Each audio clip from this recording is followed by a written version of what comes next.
Hello, I'm Jerry Hancock from Men in Balance, and today we have a very special guest, Barbara Thiede, a rabbi from Concord, and she's going to talk about a number of topics. But welcome, Barbara. It's nice to be here, Jerry. The main thing I guess we want to talk about today is what I have been labeling as toxic masculinity. It is this thing that we see a lot in men that I guess the best way to describe it is they are not exactly on par with the partners that they're dealing with, and in some cases other people in their environment.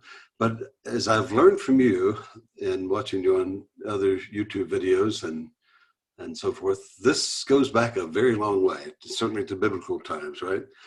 And by the way, Barbara has written a book called Male Friendship, Homosociality, and Women in the Hebrew Bible. So maybe we can talk about that as part of this.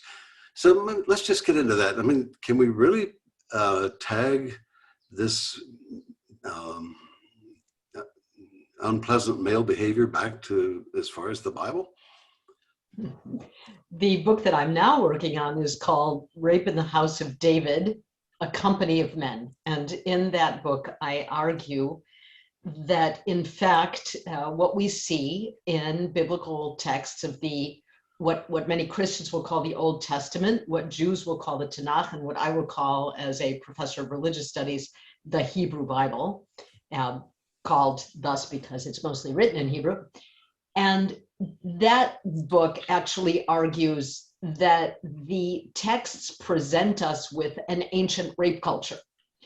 It is a fact that there is no word for rape in biblical Hebrew, and that's an argument that's made all the time by scholars. If the word doesn't exist, therefore we can't have this kind of culture. But my argument would be that all the stories and narratives that we have around political, social, economic, emotional narratives, all of these reveal a structure of hegemonic masculinity, which is about how men are effectively defining and encoding a hierarchy of gendered power that results in system-wide, effectively, a rape culture. The reason we don't have a word for rape in Hebrew Bible is because rape is not understood as an objectionable thing where women are concerned. It's only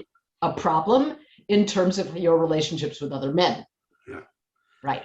So that is really curious, isn't it? I mean, that the culture, I guess, has changed. So maybe the first question is, because those times were so different, do we need to pay attention to what men are doing in the Old Testament? So my argument would be that those times are not all that different. That in the sense that we have relationships of alliance and domination and subordination that are based on rank and status and control by men, for men, what's new, right? On that level alone, the past administration would be a perfect example, featuring component after component of what you would see in the court of David, what you would even see in the interactions of Abraham with other powerful potentates of the presumed time that he lived. So I would actually argue that the difference between our culture and theirs is not so much whether male structures of power dominate and define the use of women's bodies, but rather that we actually recognize that male power as it exists is a problem. In that day and age, I don't think they would have regarded it as a problem. Yeah. So let's get down to the specifics of this. So we're talking about male dominance of the female body, and in some cases, males colluding with other males to maintain that. And you're saying that that's not all that different today. Talk some more about that. So I'm sorry to say I have very current examples in all the realms of my life, both in terms of the work that I do teaching at the seminary I teach and also at the university. So we have just recently had in the news a great deal of storytelling around a senior lecturer in the history department who apparently on study abroad trips was grooming, at least is alleged to have groomed young undergraduate women, to have started sexual relationships with one, to have been in a position of power where he could actually determine this woman's future in terms of her graduate work.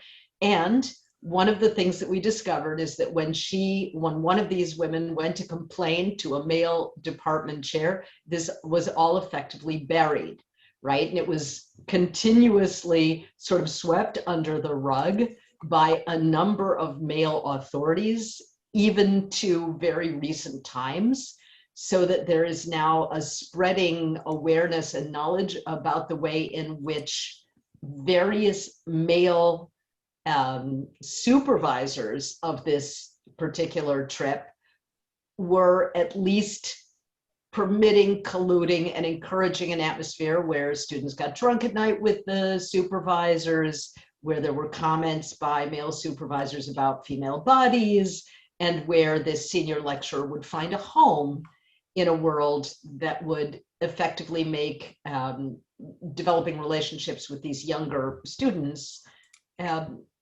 not a difficult proposition for him.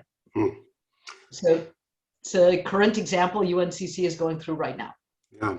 So, so I guess the question that men have to ask themselves in this is, how do they get into these situations? And what part does the female play in this? I guess I would sort of presume that because of the power differential there, that it puts more responsibility on the male. Is that correct? So in the book that you first mentioned, Male Friendship, right? And Homosociality. In that book, I argued that the situation for women is not the outcome of the structure. The situation for women is foundational to it, that women's bodies are actually the means for men to develop relationships and alliances and friendships and power. And one particular example that we saw in the past administration was when Brett Kavanaugh and Mark Judge were able, right, to cement a relationship that went on for decades, to the extent that Mark Judge was not going to say word one about what happened with Christine Blasey Ford, right? These two men developed their relationship through the use of her body as teenagers, and probably other girls as well. So are women effectively in this schemata really without determinative power over what happens to their bodies, how their bodies are talked about, how their bodies are seen, how their bodies are used or abused? I would say their ability to control that is limited by this structure. All right. So when I was talking earlier about the times being different, I mean, in biblical times, typically we understand that women were property or treated as property. And so therefore, you know, what is the big deal, right? You're making use of your own property. But that's an odd concept in our century, I guess. Yeah, I would slightly amend that to say it's women's sexuality that is the property, right, of her father first, and then when she's married to her husband, then her husband. Women as such, that's a slight maybe overstatement, but their sexuality is absolutely, the use of their body is absolutely the thing which matters. And if a father is insulted by a man who sleeps with his daughter, then the man owes the father restoration, the man owes the daughter nothing. Right, in that sense. It's about relationships among men in that sense. Today's world is, in some respects, however, not that much different. There's a wonderful philosopher, Jay Bernstein, who wrote a book on torture and rape. And in it, he says that as long as it is possible for any woman to be raped, right? As long as it is possible for someone to handle her body in any way, right, that is not with any kind of consent on her part, we are living in a world in which every woman can be raped and in which effectively women will never have control over their bodies because the potential for their bodies to be misused is always there. And I think he's right. Yeah. So for those of us who might not be as up on our Bible reading as we should be, yeah, go back and give us a couple examples where this was just very blatant. So there are some examples in which it is absolutely blatant. One is the rape of Tamar in 2 Samuel chapter 13. And in this particular situation, Tamar is David's daughter, and her half-brother Amnon basically wants to use her body. And he meets with a friend of his by the name of Jonadab, and Jonadab basically constructs the entire scenario by which it will be possible for Amnon to rape Tamar.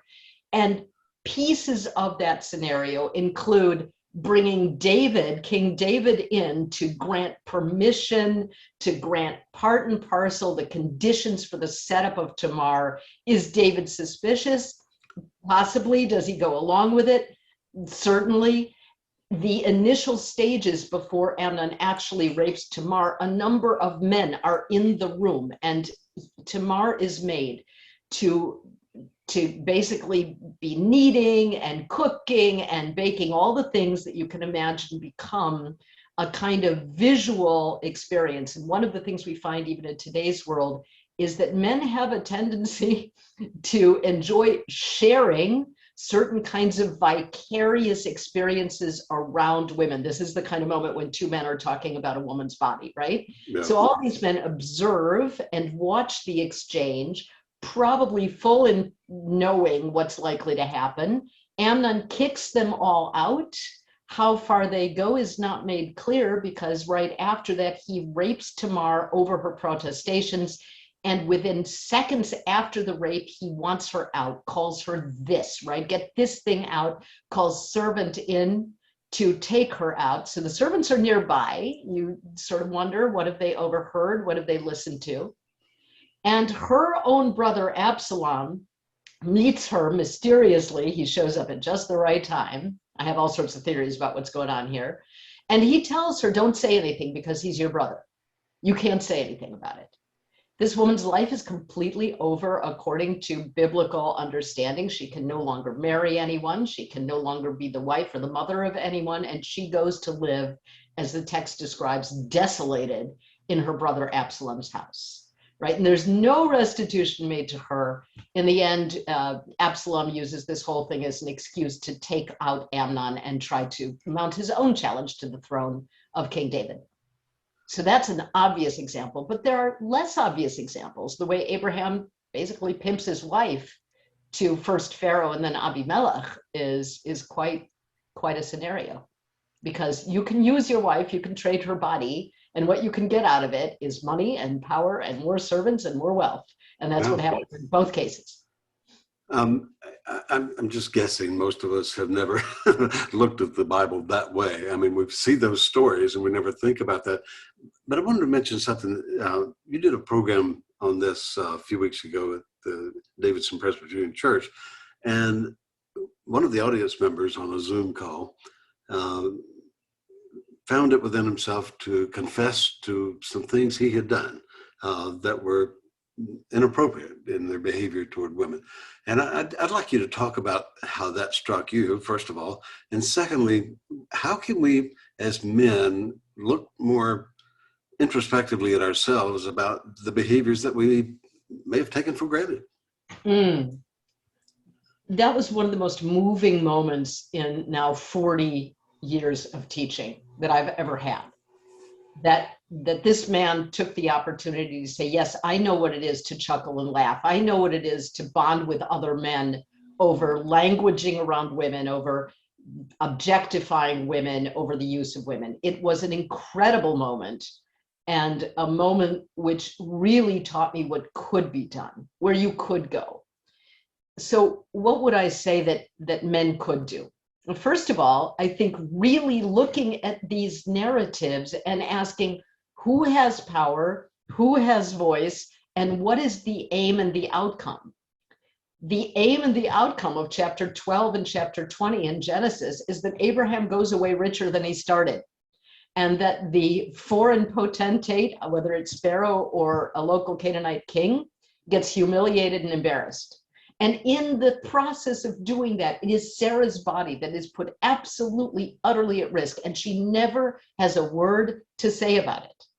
When men look at these narratives, any narratives, they can be looking at any movie they see. They can look at any TV show they see. They can look around them at what fellow men say. As soon as another man says she, what is the conversation about? What are you talking about? How are you picturing or objectifying or defining the she that you are talking about? And what are you getting out of that conversation with another man? So those are the kinds of basic places I would start. Really be thinking about what happens when that pronoun shows up for you or a female name shows up for you. And then ask yourself this: how many times did you yourselves feel uncomfortable when another man was talking about a woman? Whether it was an actress, whether it was his, boss at work, whether it was a colleague.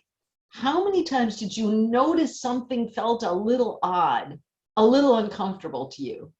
And what did you do with that? Did you repress it and say, well, that's his age, that's his generation, he just talks like that?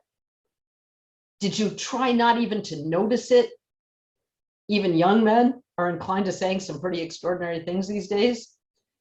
And then, in what ways is that suppression really signaling that you yourself are uncomfortable and you know that something is wrong? And then when can you do as this man did? Say, wait, how are we speaking about this woman? I'm uncomfortable with what's going on here. Because when men themselves own that discomfort, and I'm pretty convinced that a lot of men don't really want to go along with the status, the rank, the power conversations, right? That they'd like to find vulnerability and humanity. Wow, that's that's an optimistic approach. I mean, I've been around a lot of men. We've all, as men, have been in these situations where we could have done something different and we didn't, and the conversation or the activity went on in a way that it should not have. But I go back to your example of what's going on at the university. These events, as they are just sort of they're out of the ordinary, and so it seems like the behavior is not as abhorrent, or it's not as bad, and so it's sort of we talk about things in those situations that we might not in different situations. I'm just curious, how do we change the culture so that it's always wrong to do that?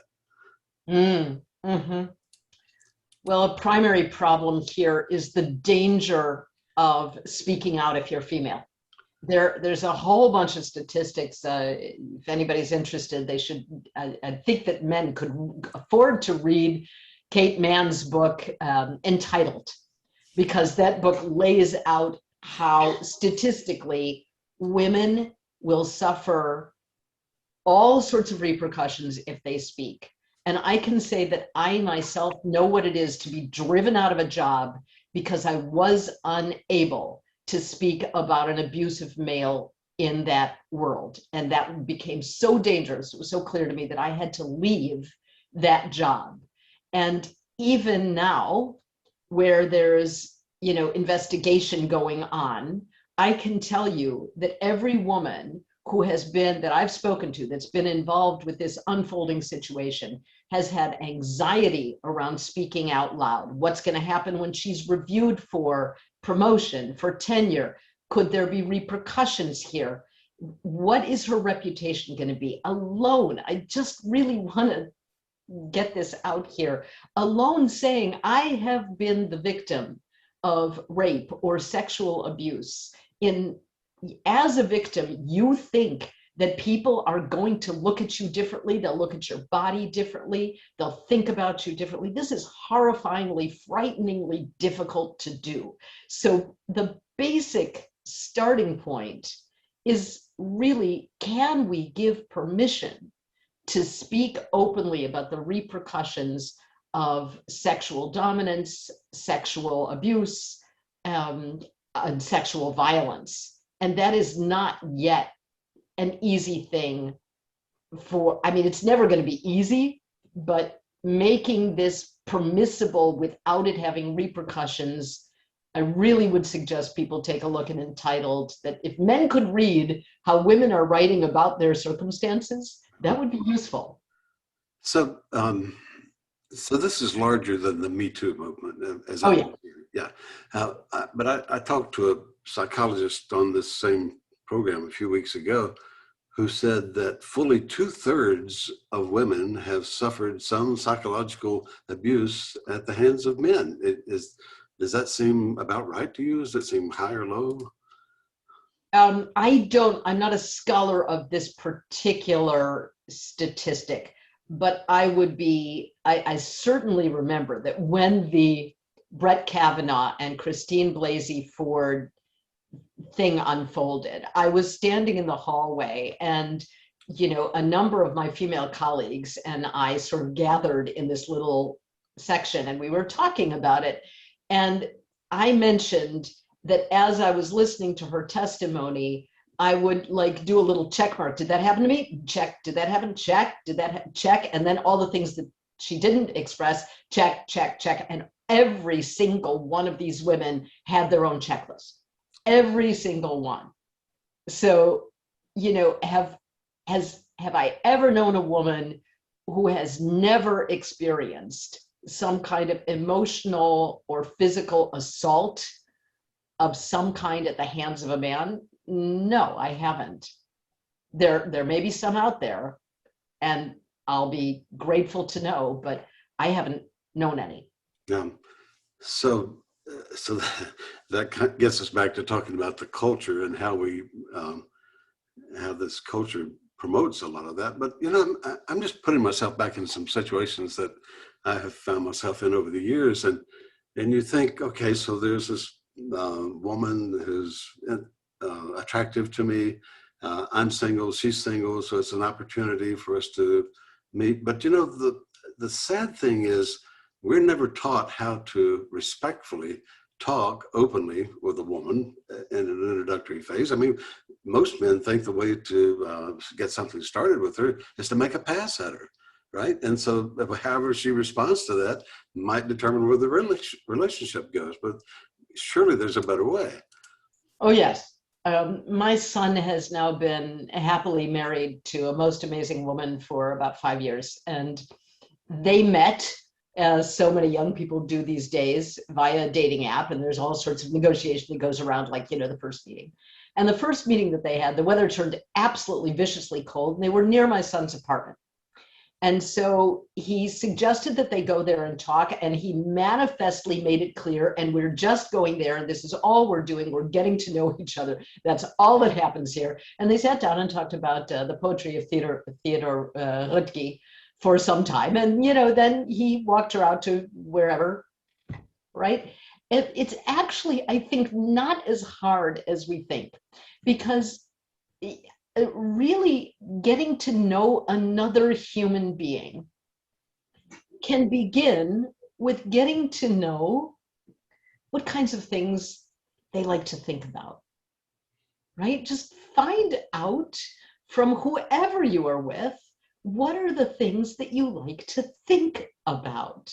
And then you are meeting someone in the space of mind and soul first, and not body. Mm. And I think that's like having a long conversation around poetry was great. I said to my son, that's a wonderful first date. Well, it's sort of the idea of you need to be friends before you can become lovers and all of that. But I'm still going back to this question that a lot of men will be asking themselves as they listen to you and me talk about this. Well, what about the woman? What's her role in this? I mean, men have also had women come on to them. What do I do with that? How do I handle that? How do I convert that back to a legitimate conversation, get to know you kind of conversation? So I also want to say that there's nothing wrong with sex. There really isn't. Let's just get that on the table, right? Yeah, let's get that on the table. I mean, I'm a rabbi, and Talmud, there's a whole conversation about how many times a week a man should be standing at the ready to give his wife real physical pleasure. Because that's one of the obligations of a Jewish man to his wife, and it's actually written in the Ketubah. One of the obligations is to give her this kind of joy. How convenient, right? Yes, I've frequently taught that section to my students, and when some of my students ask me if they should convert. But, that was a joke. So there's nothing wrong with sex and sexuality. We need to be able to recognize that our bodies can give us pleasure, and that our bodies can give us pleasure in ways that are not dangerous, that are safe.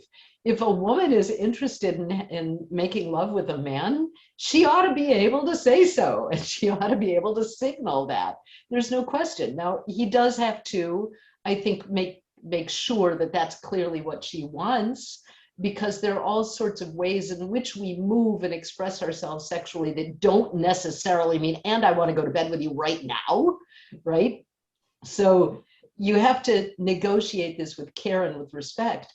But this is not about erasing the expression of sexual joy from our relationships, and that even includes relationships that might just be new. Right? Like, I'm not, I was best friends with my husband for 2 years before we had any kind of relationship that was in any way erotic.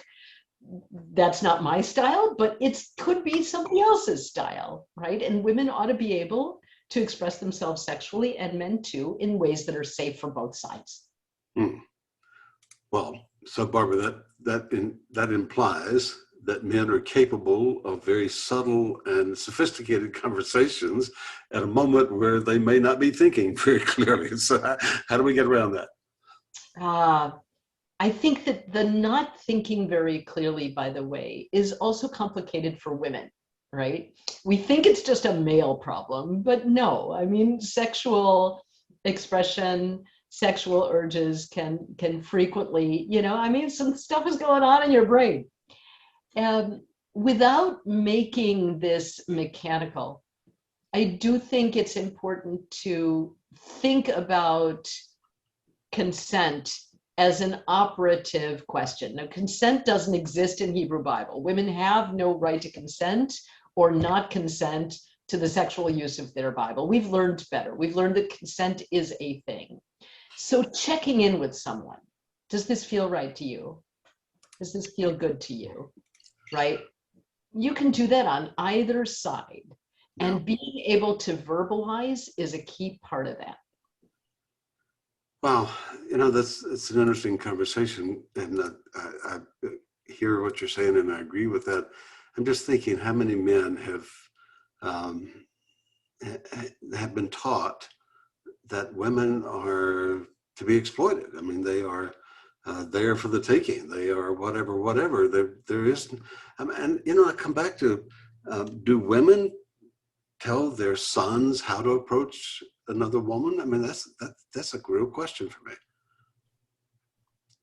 When I was pregnant, I didn't know whether I was going to have a boy or a girl, and I was afraid of having a girl for one reason and one reason only. I was afraid that I would not be able to give her the power, the strength, the teaching that she would need to go through the world fully independent and fully capable of protecting herself. Because first of all, women cannot be fully capable of those things due to the culture that permits rape at all. So I had that anxiety. I had a dear friend who told me, if had you had a girl, you would have figured it out.